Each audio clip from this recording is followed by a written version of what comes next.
This is CBS News Bay Area with Juliette Goodrich. Good evening, I'm Devin Feely. Juliette has the night off right now. A push for San Francisco to commit to safer streets. 11 years ago, city leaders began an ambitious plan to eliminate traffic deaths. It was called Vision Zero, and it was modeled after a successful plan that saved lives in Sweden. But a recent civil grand jury report found that not only has Vision Zero not worked, the streets have arguably gotten worse, more dangerous. 14. That year, 30 people died on the streets in vehicle-related crashes. That number has ebbed and flowed since then. It's been up, it's been down. But last year, 42 people were killed, and that is the most in almost 2 decades. So far this year, San Francisco has seen 12 traffic deaths. Lauren Toms joins us live from outside San Francisco City Hall, where safety advocates are asking the mayor to come up with a new plan for safer streets. Lauren? Yeah, Devin, I have in my hand right here a letter from a man who lost his son a few years ago to a traffic incident here in this city. He just met with Mayor Daniel Lurie minutes ago, calling on him to adopt a new plan committing to zero traffic fatalities in San Francisco. Advocates, you can see them behind me, they're calling on the city to adopt that new plan. The progress made so far, they say, is not enough. It's been 3.5 years since Richard Zeman got the call. His son Andrew had been hit and killed after a driver sped down Franklin Street and collided with a car that hit Andrew on his way to work as an educator for special needs students. It was an accident that Richard says should have been prevented through heightened traffic safety efforts. Anyone who's lived in the city knows the places that are worst, you know. For Andrew, it was Franklin Street. And you know, these streets aren't mysteries. It's a small city.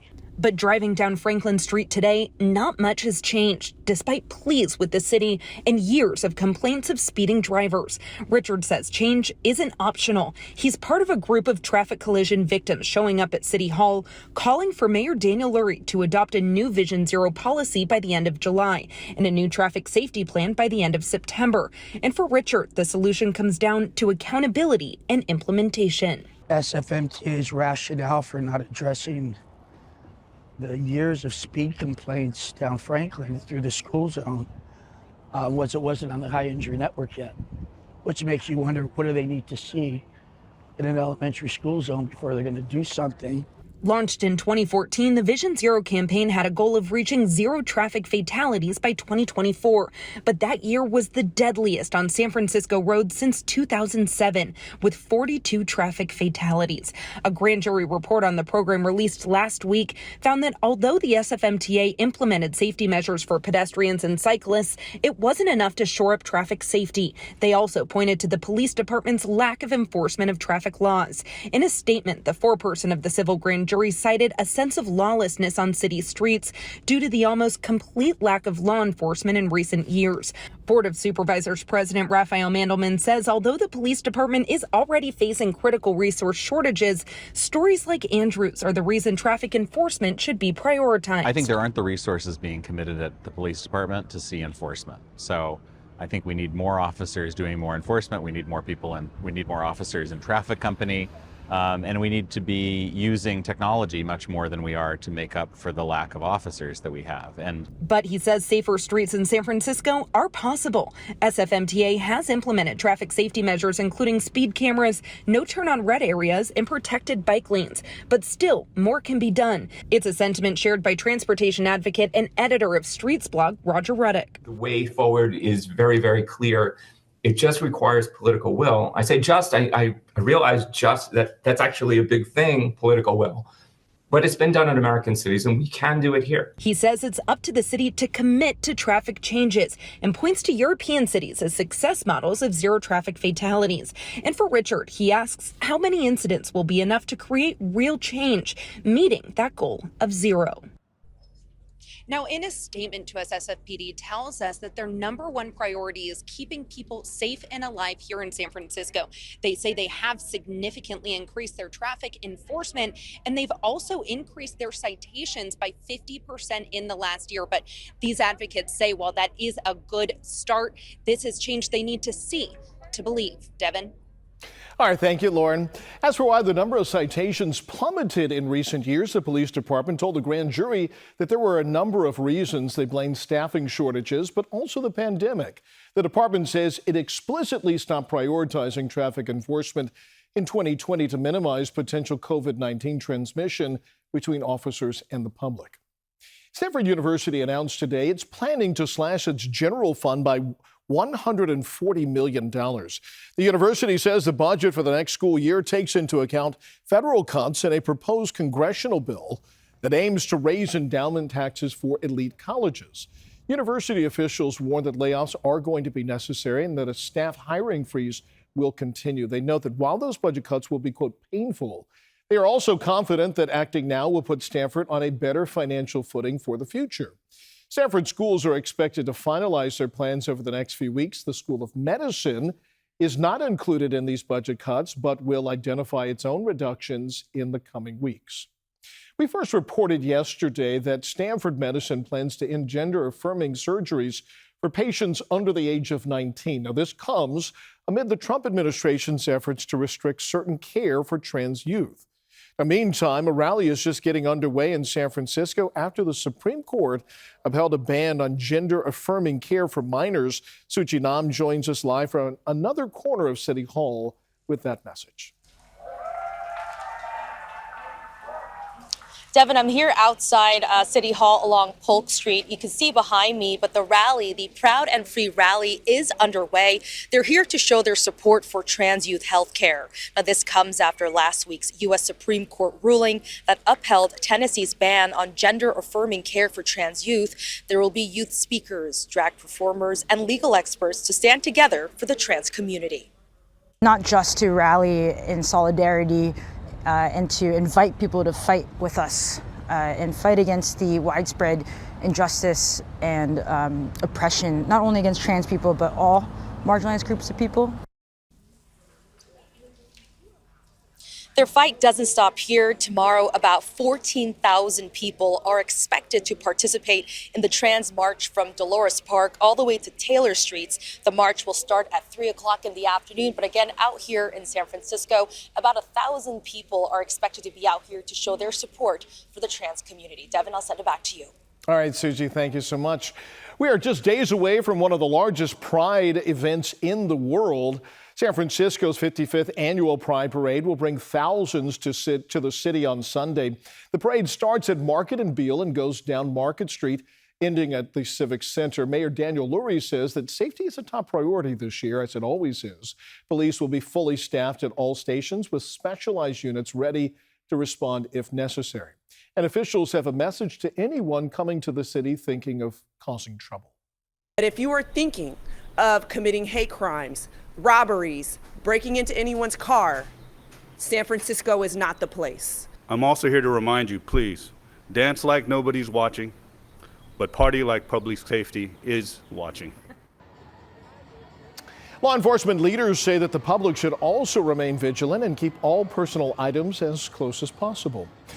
And be sure to watch our Pride special this Sunday in KPIX Plus. We will have live coverage of the Pride Parade and highlight members of the LGBTQ community making a difference here in the Bay Area. It all starts at 10 a.m. on Sunday on KPIX Plus. 2 people have now been arrested in a boat rage incident in Contra Costa County that sent someone to the hospital.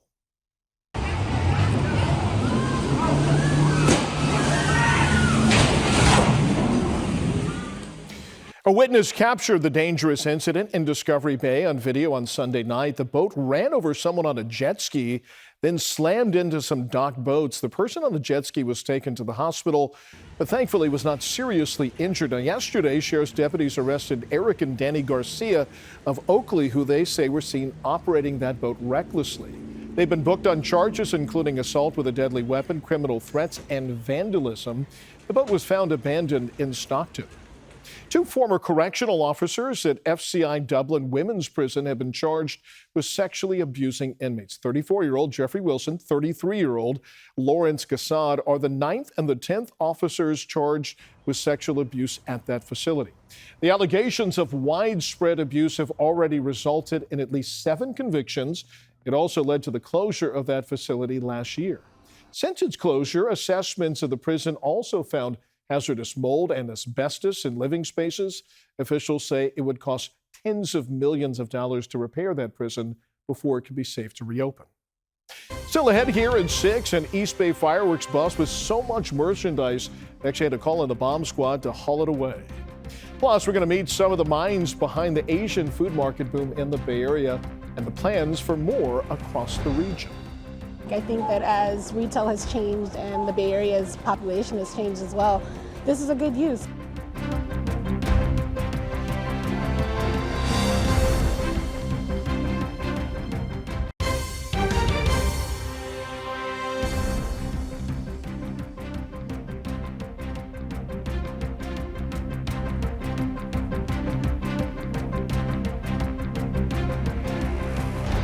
Alameda police have made the largest illegal fireworks bust in all of Alameda County so far this year. Detectives found more than 1,500 units of illegal fireworks at a storage facility.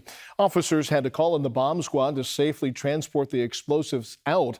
Police are reminding people that fireworks are illegal in Alameda ahead of the 4th of July weekend next week. Anthony Tordillos will be San Jose's newest city council member. The city planning commissioner declared victory in the special election runoff to represent District 3, which covers parts of downtown. His opponent, nonprofit executive Gabby Chavez Lopez, conceded this afternoon. The latest result shows Tordillos leading by a wide margin, 64% to 35%. Tordillos replaces Omar Torres, who resigned from office and later pled no contest to child sex crimes. In a statement today, Tordillos says the District 3 voters shows that they won't settle for the status quo in San Jose politics. They are tired of the same old fights between business and labor. They want a council member that they can count on to deliver results on housing affordability, homelessness, and public safety. The Bay Area is in the midst of an Asian grocery market boom as big box stores close. Asian grocers are capitalizing on affordable real estate. Kenny Choi takes a closer look at the new mega Asian food complex and why there's a growing demand for these kinds of stores.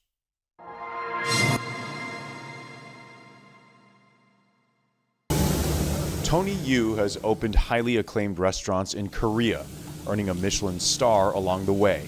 I make Korean barbecue dishes. It's two different kinds. He's now the executive chef at Pogu, a restaurant inside the mega food complex called Chagalji at the Sermonti Center in Daly City. Looks yummy, right? And this soybean-based marinade, and this is spice chili sauce. The massive grocery, bakery, bar, food court, and restaurant fills what was once an empty 75,000-foot square space long ago occupied by JCPenney. 3 months in now, I think we're in a more stabilized, steady phase. We're seeing consistent month-over-month growth. Camilla Rahman has been wanting to try it since it opened earlier this year. This is actually just a really nice use of this space. I think that as retail has changed and the Bay Area's population has changed as well, this is a good use. At least 7 large Asian chain groceries, including Tokyo Central in Emeryville and Megamart in the South and East Bay, are slated to open this year. It's an economic boost city leaders are touting. TNT, the largest Asian grocer in Canada, is coming to San Francisco. San Francisco State Asian American Studies professor Russell Jung says the market boom in Asian grocery stores is a reflection of shifting consumer demands and a demographic uptick in the region. Census numbers show Asians in the Bay increased from 1 in 4 in 2010 to 1 in 3 by 2020. The increase in immigration from China and especially India, and those coming especially for the high-tech industry, makes up a large segment of that population growth. Jung says that growth, employment in biotech, AI, and other high-earning sectors of the economy are partly fueling the demand and replacing what were once smaller mom-and-pop Asian groceries. That Asian American community actually have high enough incomes where they want more high-end Asian groceries. So they're not mom-and-pop grocery stores coming in, but they're actually corporate. It's a new environment for you, working in a state-of-the-art kitchen in the middle of a mall to introduce his modern take on Korean cuisine. Welcome to real Korean flavors. Welcome to Pogu. It's his new home in a vastly changing retail space in the Bay. The mega store in Daly City is the first location in the United States. The company says it plans to expand to other cities as well. The new TNT grocery in San Francisco is slated to open next year at City Center on Geary and Masonic. Its San Jose store is scheduled to open at Westgate Center this fall. Paul? A little early to think about fall since we're just starting off summertime. Temperatures today did warm up, but how much was variable. Back to exactly normal in Concord, still below average in San Jose, but about 5 degrees above average in Santa Rosa. And inland spots are going to be hot tomorrow. We'll talk about how long it'll last coming up in the First Alert forecast.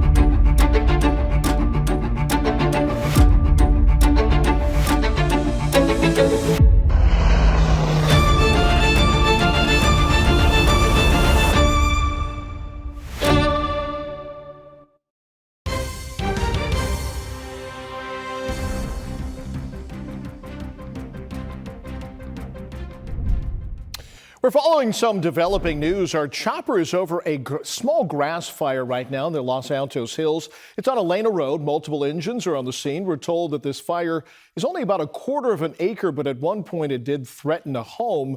And from the video from the Alert wildfire, it also shows just how close those flames actually came to some homes. Most of the fire at this point appears to be out at this point, but we're obviously going to keep an eye on this situation. All right, this next video is something you probably haven't seen before. An anteater entertaining herself with a dangling mobile. The San Francisco Zoo and Gardens posted this video of Jade, the giant 16-year-old anteater, playfully swatting at the toy. They wrote that this is quite possibly the best thing that you're going to see all day. Actually, that is, yeah. That is pretty cool. Having a good time. You don't see that very often. No. You don't see anteaters, and you don't see them playing with dangling mobiles. I don't think that I've seen an anteater since I was a kid at the zoo. They're oddly proportioned animals. Yeah. Adapted to their environment. But exactly. Our environment changing a little bit, warming up just a hair. So we're going to be seeing hotter temperatures. Fortunately, the wind not too strong, but whenever it gets hot, we have to worry about the potential for fires. Something we're going to monitor over the next couple of days. Let's take a look at what you need to know as we head closer and closer to the last weekend in June. Looking outside from the Salesforce Tower and seeing mostly clear skies overhead. The fog backed all the way up to the coast and even took a little break along the coast for just a couple hours this afternoon. The late week warming trend is going to continue with lots of sunshine after some morning fog, but primarily along the coast and around the bay. I don't think it's going to make its way too far inland. Temperatures are going to peak tomorrow and Saturday, running a few degrees above average for especially inland communities.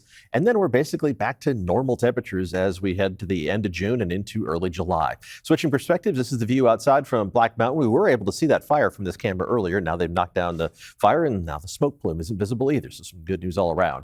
Temperature still 61 degrees in San Francisco after an almost normal high of 66 degrees. Fell just short.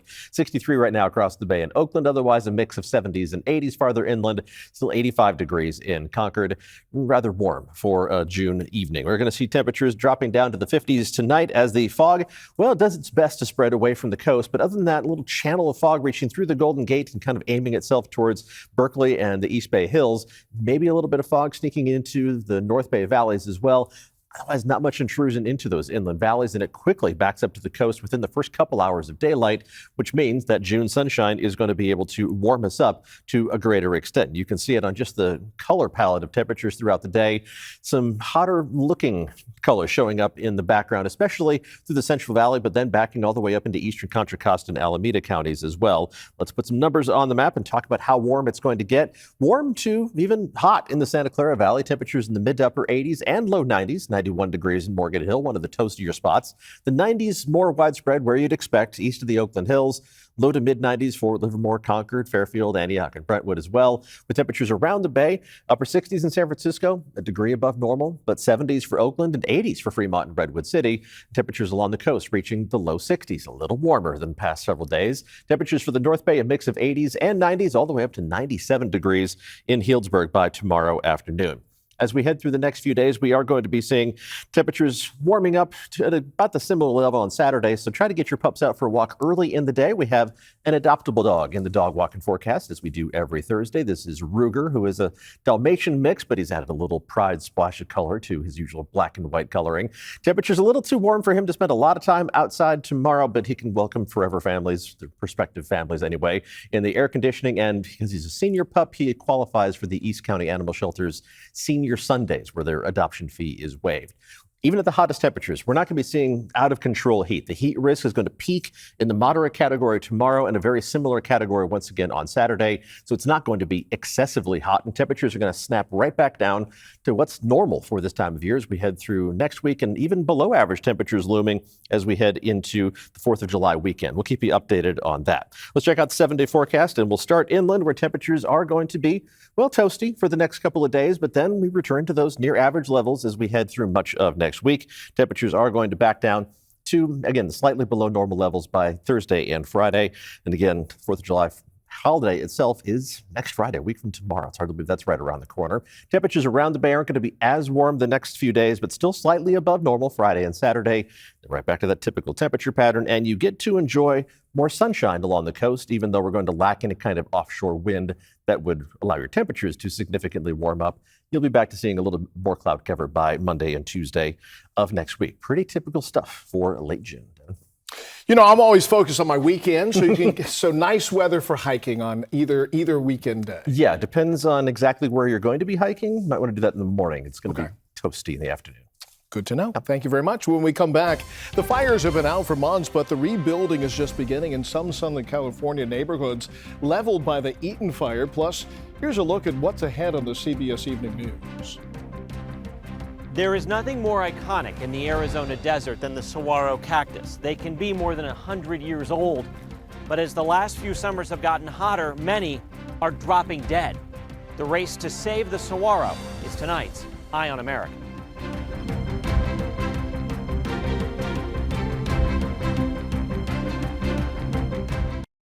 Hundreds of volunteers came together in Southern California today to rebuild homes for victims of the Eaton fire in Altadena.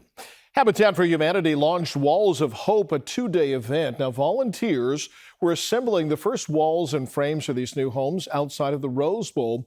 They plan to help build between 50 to 300 homes in Altadena over the next couple of years. These structures will be transported to help those who lost their homes in January's fire. We have so far about 27 applicants who, really didn't have another way to rebuild their homes. They know they want to stay in Altadena. They know they want to rebuild. They either didn't have insurance or their insurance isn't enough. The nonprofit uses pre-approved designs for the homes to cut costs and save time. The U.S. Army Corps of Engineers says that more than 5,000 properties have been cleared of debris from the fire. The CBS Evening News is next here on KPIX. Local news continues on our streaming service, CBS News Bay Area, and we're going to be back in 30 minutes with CBS News Bay Area at 7 o'clock.